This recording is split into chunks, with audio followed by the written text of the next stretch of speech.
Hi, everybody. So, will the Irish become a minority in Ireland? That's going to be our question for today. But before we answer that, we first need to look at the question we're asking in the first place. In doing so, we need to define terminology, because if you don't know exactly what you're asking, you don't define what you're asking, then you can't really answer it on a coherent basis.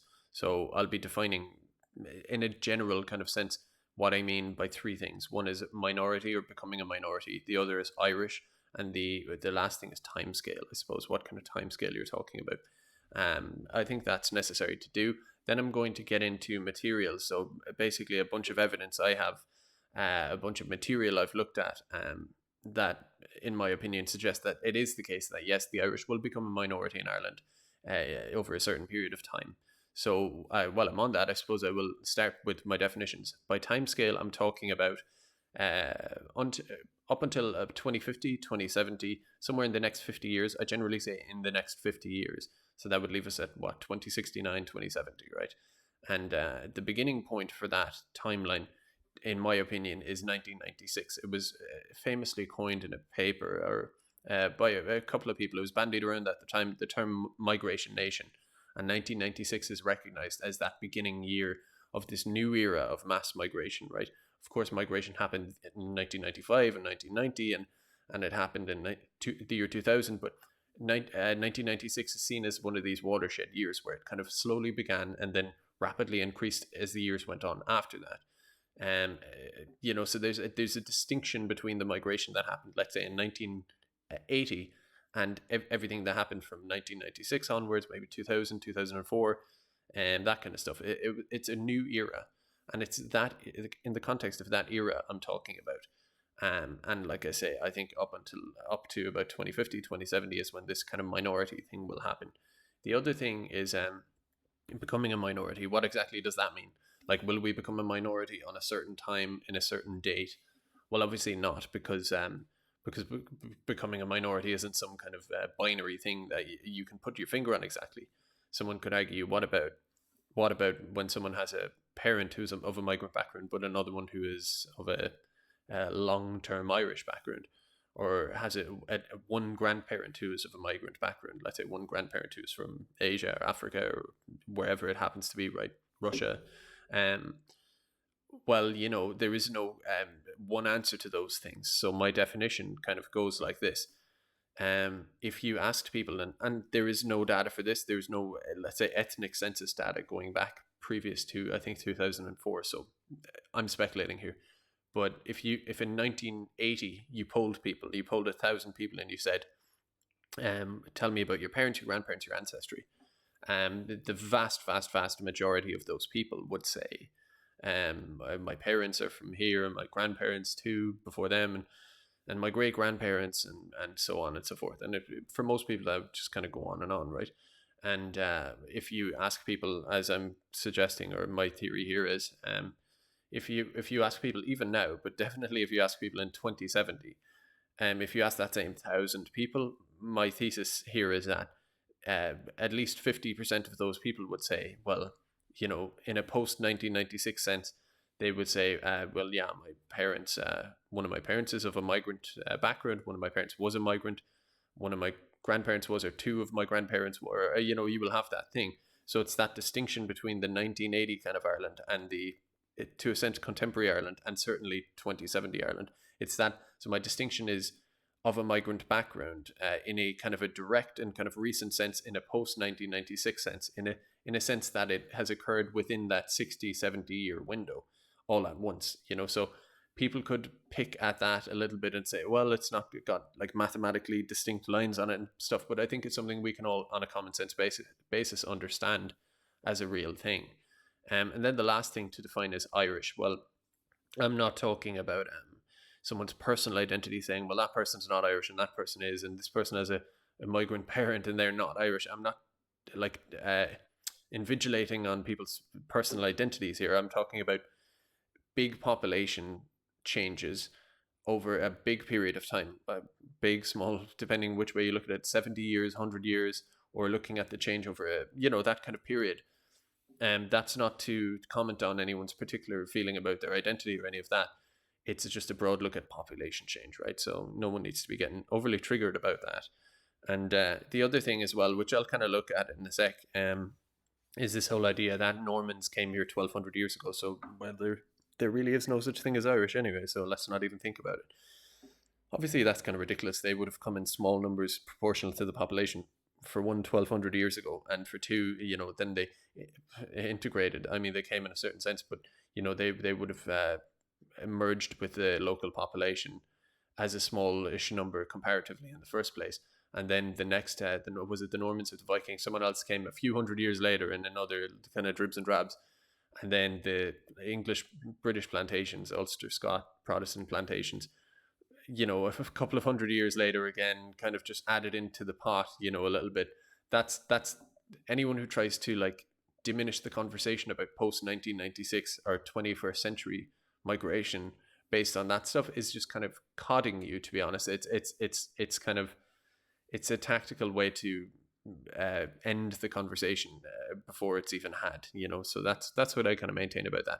Now, the other thing as well, of course, is that I'm making an argument that this is the case and will be the case going forward in Ireland. I'm not arguing that it's a good thing or that it's a bad thing. I'm not doing a for or against. This is just about establishing the truth of the matter.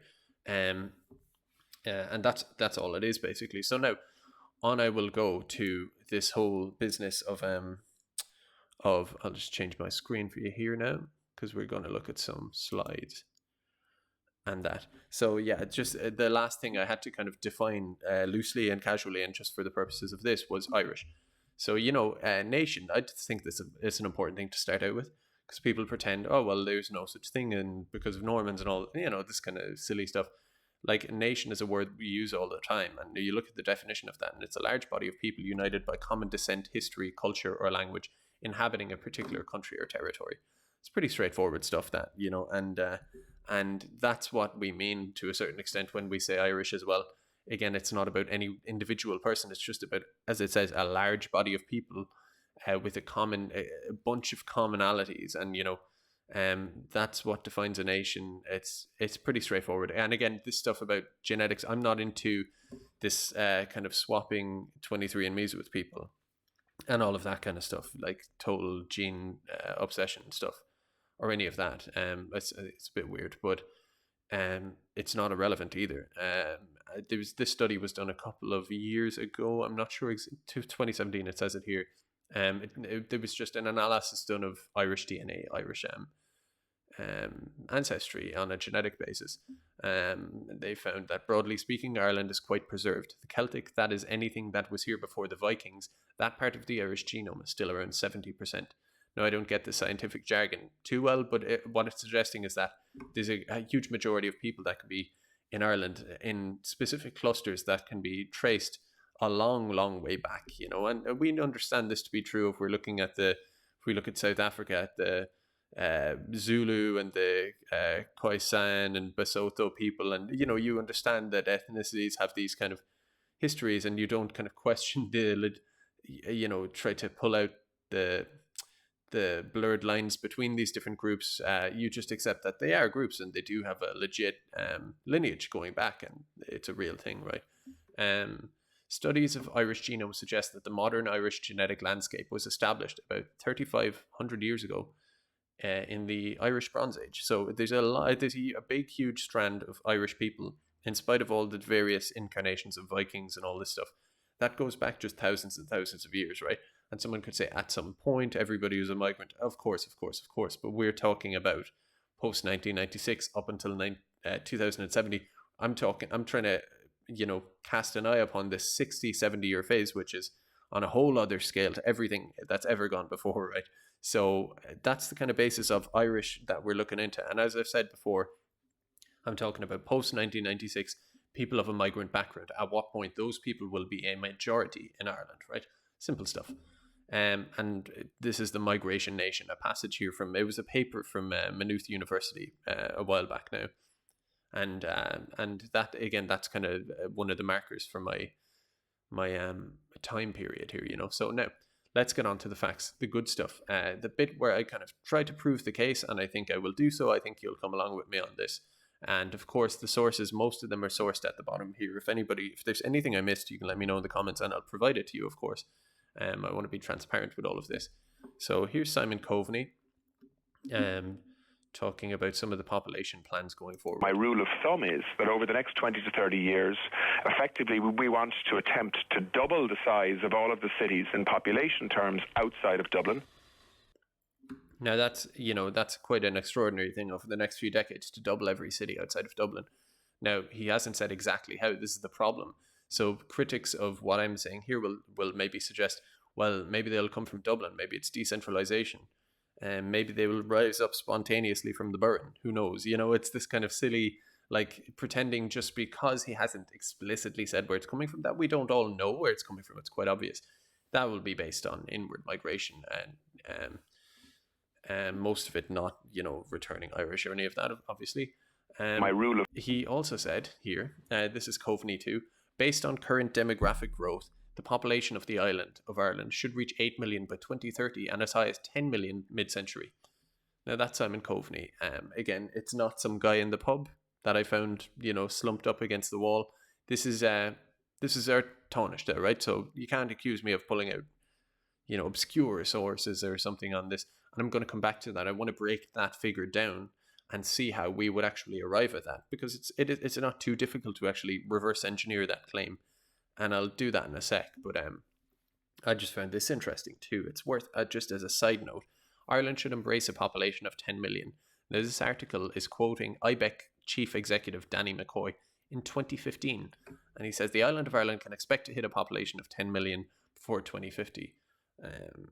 Again, the language of it being just a force of nature and not a policy decision. It's always mentioned like that. Just side point. It's quite a they never refer to it as an active policy decision. It's just expect an estimate and all this kind of stuff. But the key point here is that I just had to point this out, is that Coveney is talking about this stuff last year in 2018. He announced Ireland 2040, but 3 years before that, IBEC chief executive Danny McCoy was saying how Ireland needs to embrace this 10 million. But as you can see down at the bottom of that, we need to increase our infrastructure spending to match with that and everything, which is effectively 3 years before the government announced it. You have this kind of merchant kind of business leader of business going through it in explicitly the same detail. So it tells you a little bit about where these policies arise from in the first place, doesn't it? Which is, of course, part of my claim here. I'm just claiming that it's true for this video, but as a side point, it's for economic reasons, obviously, certain types of economic reasons. That'll be another video, actually. I'll leave it at that. Now, here's Eurostat. So this is a European statistical body. And, they're pretty rigorous. If you look up this paper, there's a little link at the bottom. You can put the URL in. I'll probably leave a link for you at underneath the video. But, it's a rigorous enough statistical analysis. Like, it's very long and very thorough. It's hard to read even, But this was done in 2011, before the European migration crisis, before the external European border was opened up. And they arrived at, if you follow the mouse here, I'll try not to be too dry about this stuff, but model 1, which is the really kind of a soft one, suggests here that 0 to 14-year-olds of a migrant background in Ireland would be 21% by 2061, but it's kind of already that now, so we can dismiss this one immediately. So you're left, there's no Model 3, Model 2 and Model 4 leave us with 45% and 41% by 2061, right? Now, I think that's really underballing it, personally, based on some other stuff I've looked at. But even if you go with that, even if you just use that, a kind of what I think is a low ball, what was done in 2011 anyway, and before migration kind of ramped up and changed and went through into a new era again. They're saying 40, 45, 41, so split the difference, 43 by 2061. So if it's 43 by 2061, 2070, 2075, we're pushing up on that 50 mark there. And again, that's the dry kind of low, European Euro estimate anyway. I'd be skeptical of it. But, even at that, I'm starting on the kind of, the conservative end, the really conservative end here, just to say that even, shall we say, worst case scenario, best case scenario, whatever way you look at it, even then they're saying like 2070, and that fits in my model. I'm saying 2070, roughly around that period, that era. And then we move on from that. The Irish Times in 2005, the DCU president. So again, not just some random bloke I've met in the pub. This is the DCU professor, right? So if you don't take it from me, he says that Ireland's native population, and again we're back to this whole thing of defining native population. If people want to question my definition or say there's no such thing as Irish to try and end this conversation, well, you'll have to argue with the DCU professor who just casually says Ireland's native population. Here at the end, he says the indigenous Irish. And, people have no problem talking about this stuff and understanding what this means. But the key point here is that he says the Irish could be a minority in Ireland by 2050. So again, you don't have to just believe that, but maybe you could believe Eurostat. And if you don't believe the DCU professor in Eurostat, I've done a few little bits of my own, and look, I'm no statistician, but play along with these because I think I think they could be pretty good, and flaws can be pointed out to me. I'm open to correction all the time. Now, this is just to start with. This suggests that, and you can find these sources. The few points at the top here just estimates that census figures of migrants are drastically underrated, and there's kind of evidence of that. But even if you didn't have the evidence, I mean, it's kind of common sense anyway that, yeah, it makes sense, doesn't it, at an intuitive level that it would be well underballed or underrated on migration figures just through the census, of course. So that's just worth pointing out that, whatever figures we arrive at, they're probably conservative naturally anyway because of this phenomenon, Now, what I did here, and I'll try not to get into too much detail on it or whatever, but I wanted to measure since 2006, a 12-year period until now. I would have done more, but it's the only time period I could get a full data set on. So immigration, Irish immigration, non-Irish immigration, Irish emigration, non-Irish emigration, births to Irish mothers, births to non-Irish mothers. And I wanted to add all that up and just figure out how many people on a raw basis were just added on to the Irish population. And I need to point out, and then I get to a figure of what proportion of those people were non-Irish, or let's say of a migrant background, and what proportion were of an fully indigenous background, right? And I will show you the result I got on that in a second. But I need to point out the two conservatisms that have kind of left built into this, which is that if I were to consider death rate as well, and factor that in, which is something that would be impossible to find out the background, ethnic and national background of people that died. I don't think that exists, but intuitively we know that if you were to factor that in, it would be like 98% Irish people, because most of the old people are the people who are dying, and they would be mostly Irish, right? So if I was to factor that in, it would work heavily in the favor of my argument, but I'm just ignoring that. One, because it's kind of difficult, and two, because I want to be conservative where I can. So just in case I do make a mistake, it's kind of cancelled out by being kind of generous and reasonable with this. The other thing is, as well as that, I'm counting the births of my non-national or migrant background births. I'm considering just non-Irish mothers, but of course there's going to be non-Irish fathers with Irish mothers, so that number should realistically be quite a bit higher. But again, for the same reason, because that statistic is harder to get, I just said, I'll throw it in. I'll throw it in the prize. I'll leave it. I'll give myself some room there, or give, let's say, the other side some room on that. Again, I'm just being conservative on that basis. Again, so there's two really crucial underestimates built into this anyway. And what we see is that when we add net migration, in the past 12 years, we basically lost 103,000 Irish people. And overall, we gained 314 migrants, right? Non-Irish migrants. And then when you add those to births, and then you take the migrant background total from the overall total, it tells us that the migrant or migrant background population, as a percentage of the growth of people who were added on to Ireland in the last 12 years, was 47%. Now, again, we go back to those little conservative kind of bits I built into it, and the fact that census figures on migrants are kind of done and underrated.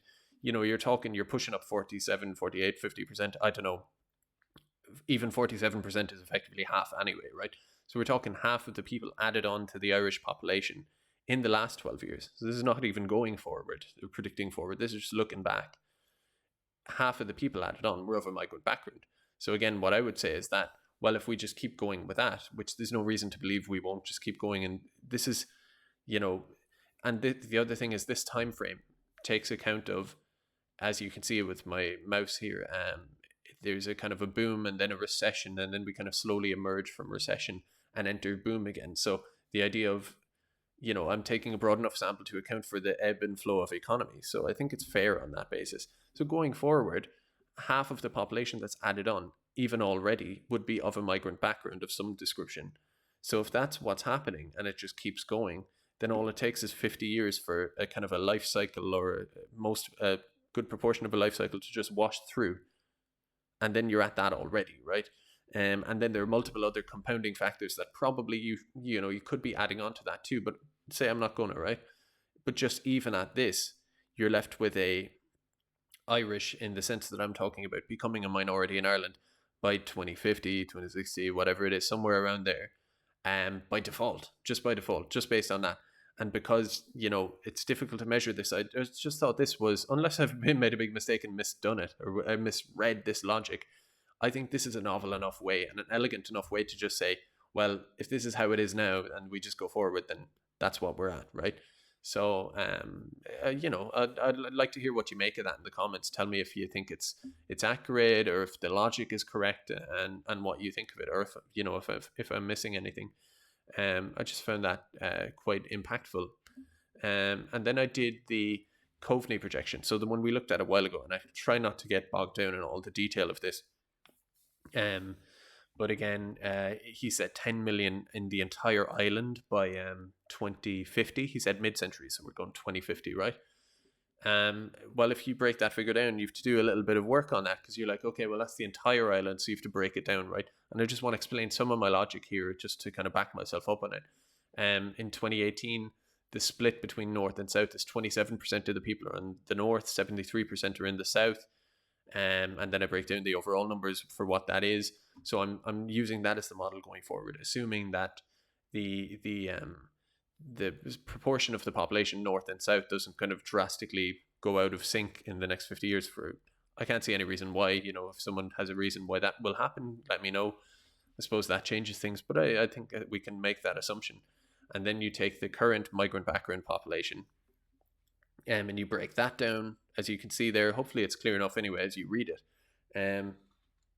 I know it's a little bit funny, but so the 2050, so when you basically break the 2050 population down, the 10 million, break it down on a 27%, 73% split, it would mean 2.7% or 2.7 million people would be in the north in 2050, according to Coveney, and 7.3 million would be in the south, kind of according to Coveney, roughly, right? And then if you look at, I use this generator online, if someone wants to do the maths to back it up or disprove it, whatever, go for it.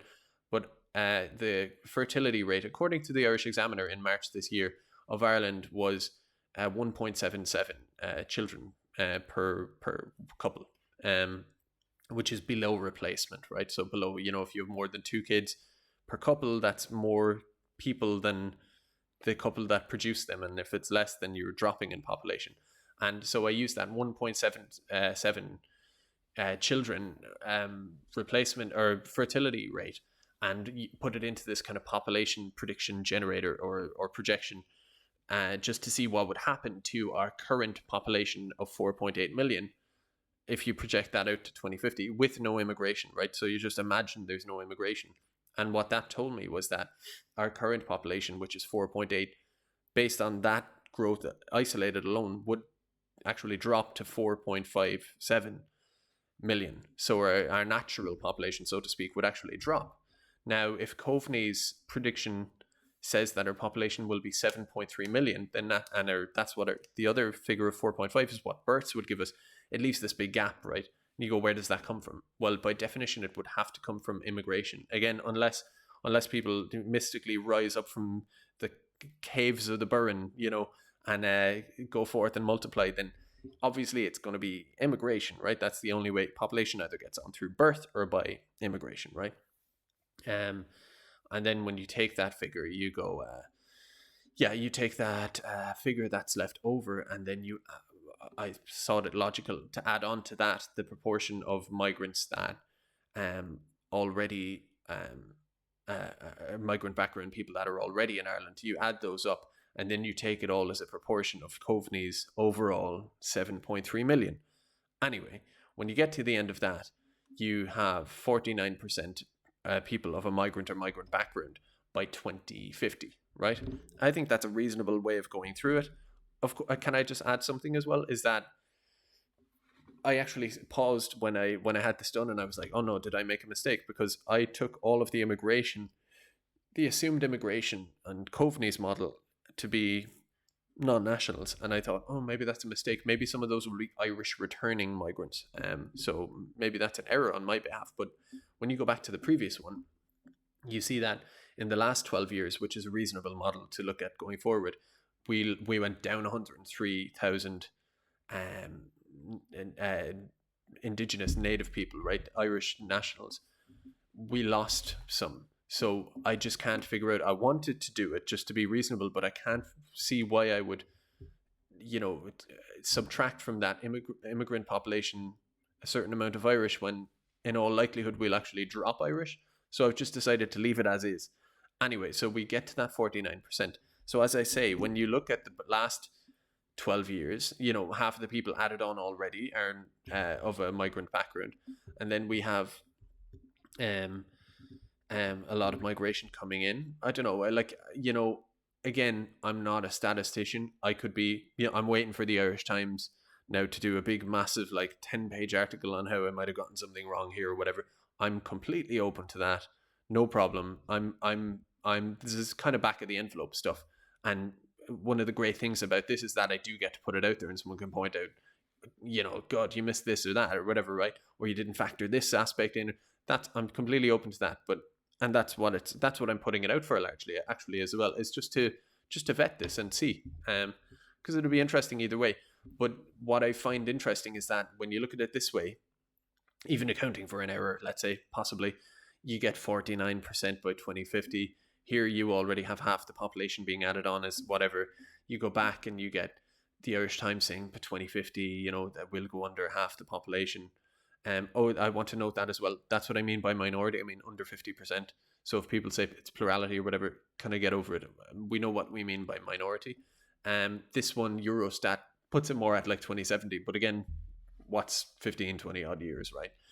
But it's all pointing in the same direction, is my point.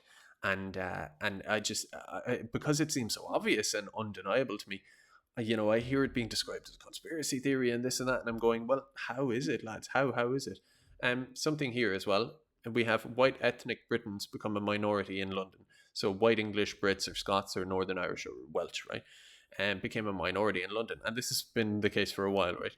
But that kind of historical set of people in London are now 45%, or just under 45%, and one of the points I would make, just another logical kind of deduction here, is that London has 8-9 million people in it. It's always been a large population. It's bigger than the Irish population. So however long it might take Germany or something to become a minority in their homeland, it'll happen to Ireland much, much quicker because we have a much smaller little population going in. We're much more comparable to a metropolitan city in Europe, really. Some are even bigger. So it'll happen very quickly in that sense, just on that logic alone, And if people think it would be confined to Dublin, maybe it'll just be Dublin or something. Well, for one, Dublin is the majority of the Irish population anyway. It's like half. So what happens to Dublin will be good for the gander as well anyway. But it goes past that because, and this is just some article, someone could say whatever, it's not a huge source, but Longford to be mixed race, whatever they meant by that, I don't know. But by 2050, again, it's just someone else said it. There's Garda David McInerney or whatever. He's the diversity patroller guy, Garda. Anyway, that's not relevant. But someone said that. Someone made that point, right? And it was put in a paper. It's not gospel, whatever.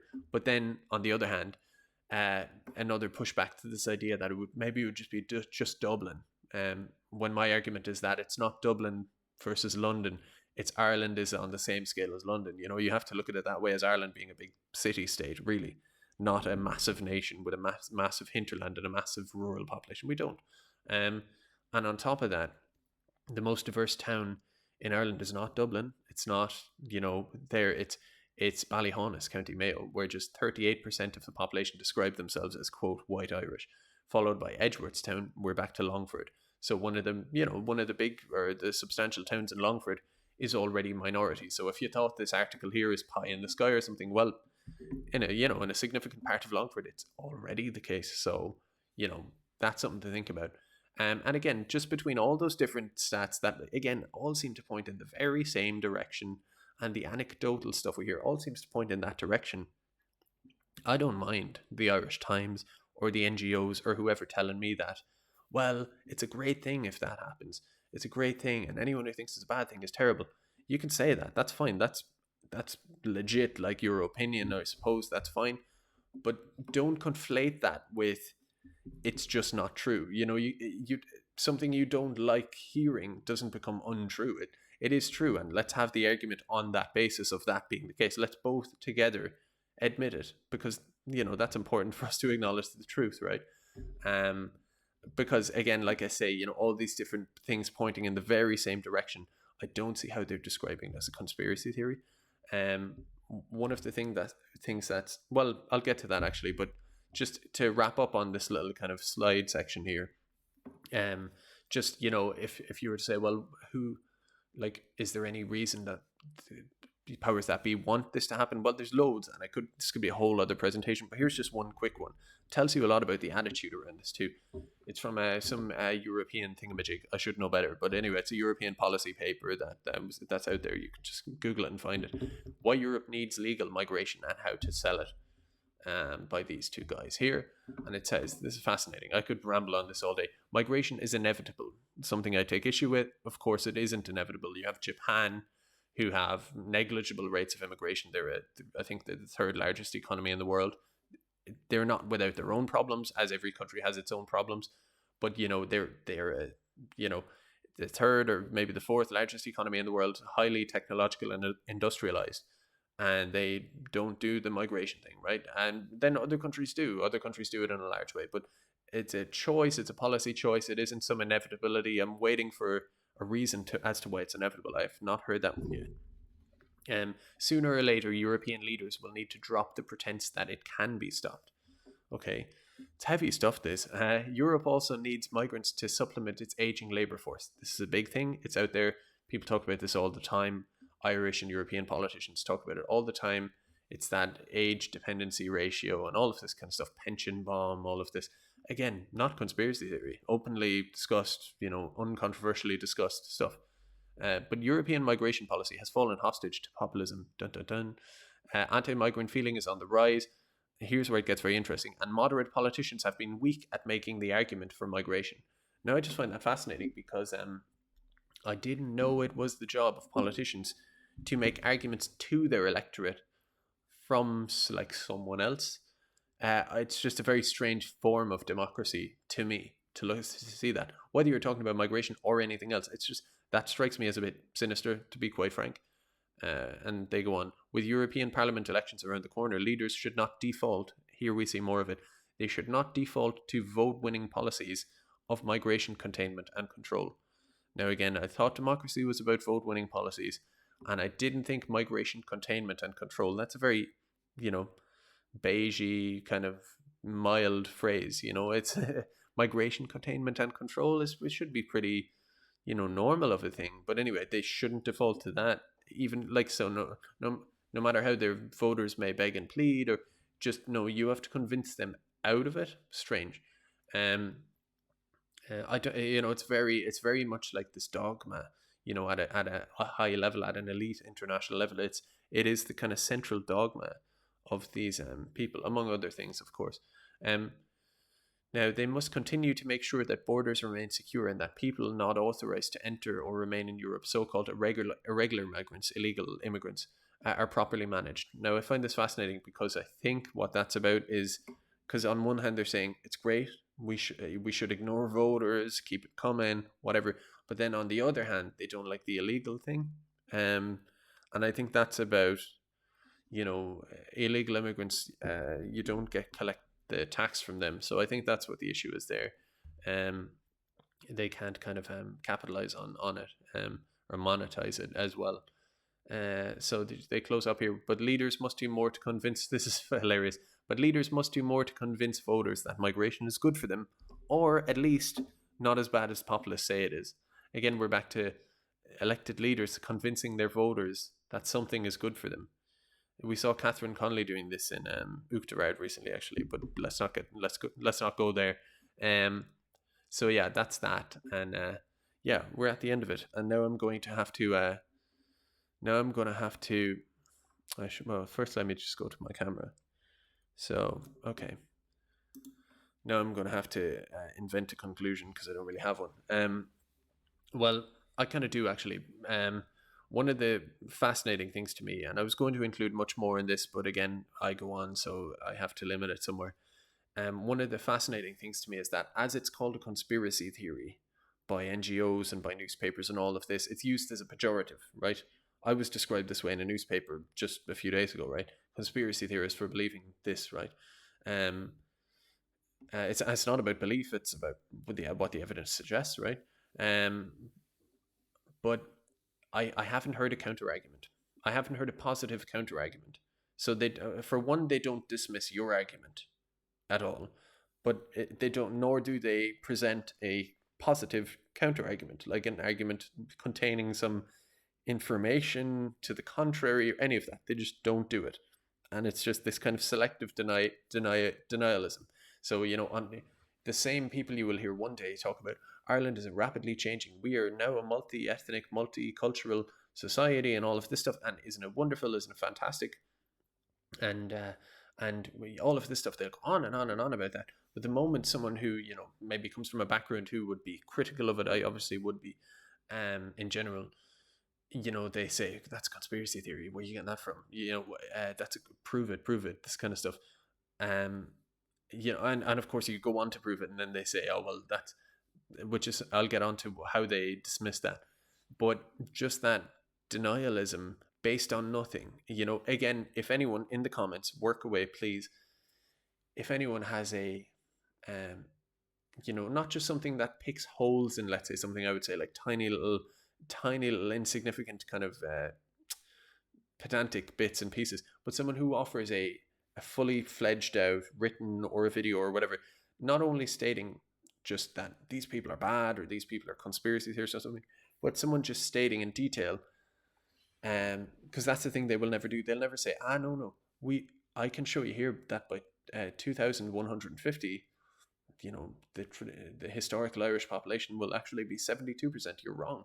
If someone showed me that based on some evidence or anything, in contrast to all the evidence in the affirmative on this, then I would say, oh, okay, like, if it's compelling and based on reasonable things and statistics and all of this kind of stuff, then I would just have no issue being like, okay, well, then I'll just stop talking about that or ever think about it, because quite clearly that is good evidence and looks good.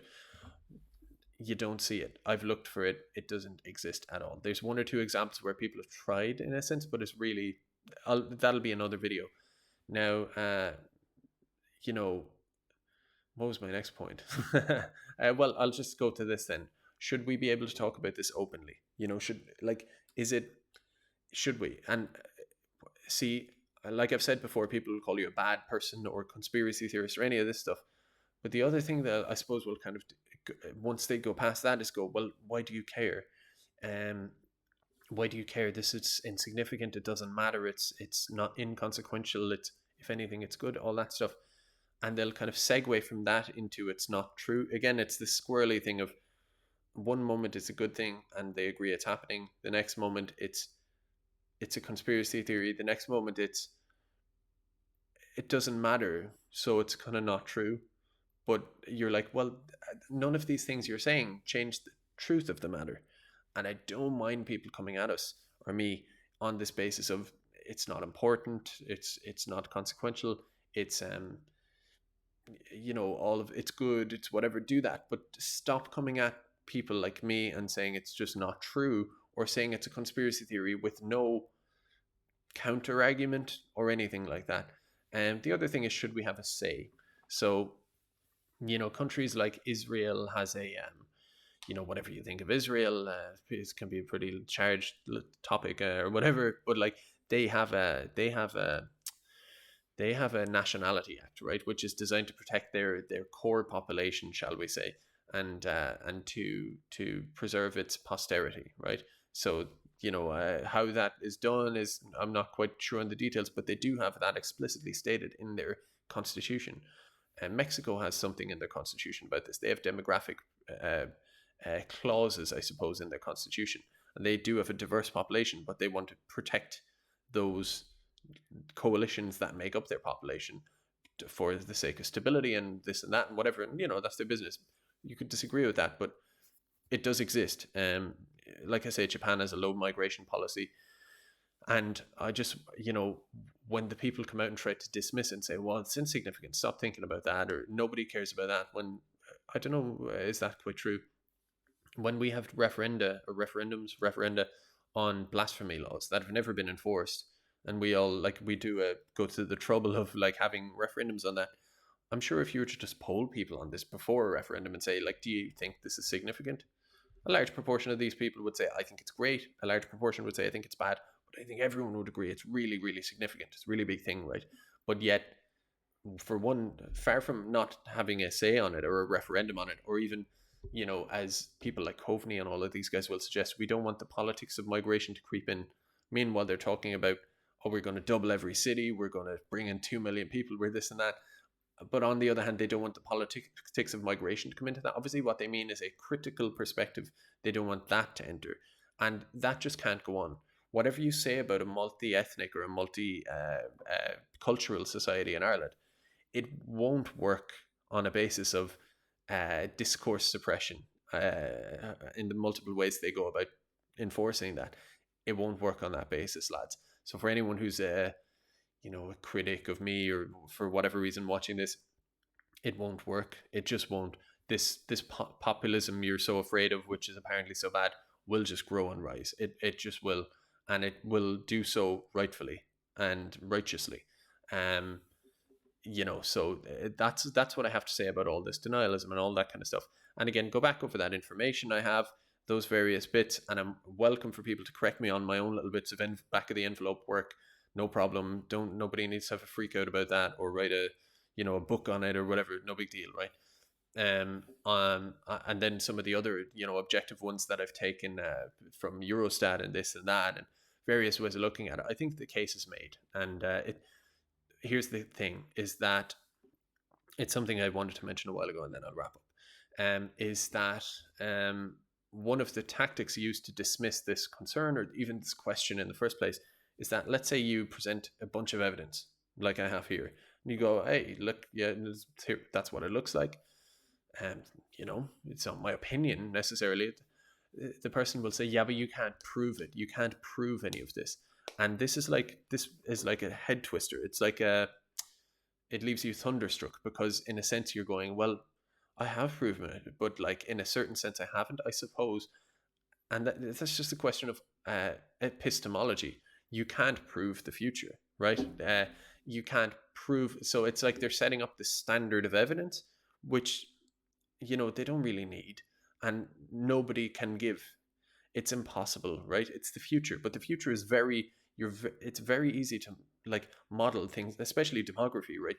It's one of the easiest things to model and one of the most straightforward things, right? And it's never quite exact, but it's a pretty good science, demography, and they just set up this thing where they want you to prove it as if they want you to, in the same way they would want you to prove something historically. And you're going, well, I can't do that. I mean, if that's going to be your standard, we might as well just go home. But of course, that standard is put out there to wreck people's heads and to diminish and dismiss and quell this conversation, because nobody believes that. It's a ridiculous standard. Feel free to talk about that. People should look into it. And like I say, it's a selective denialism. There's no counter argument. There's this thing about proving it into the future. Yes, that's what I wanted to wrap up on. I got lost there for a second. What I wanted to wrap up on is that there's this thing that you have to prove it for some reason. The onus is all on you to prove it even though you can prove it, but there's this like impossible standard of proving the future somehow, like 100%. And I think, in light of all the evidence, which is overwhelming, absolutely overwhelming, I think we need to shift our own point of view. Everybody does, to shift the burden of proof. The burden of proof has to be on the person who says, no, no, no, no, no, that's a conspiracy theory. No, no, no, no, shut up about that. Conspiracy theory. You can't prove it. You haven't proved it. Stuff like that. At this point, it's so-called settled science, more or less. So it needs that onus and that kind of indignance needs to be on our side, and our side, or anyone who's interested in objective truth, needs to put it on that person and say, no, no, no, you need to prove the contrary. It's not just an open question, it's closed enough question in the affirmative. You need to prove it, that it won't happen.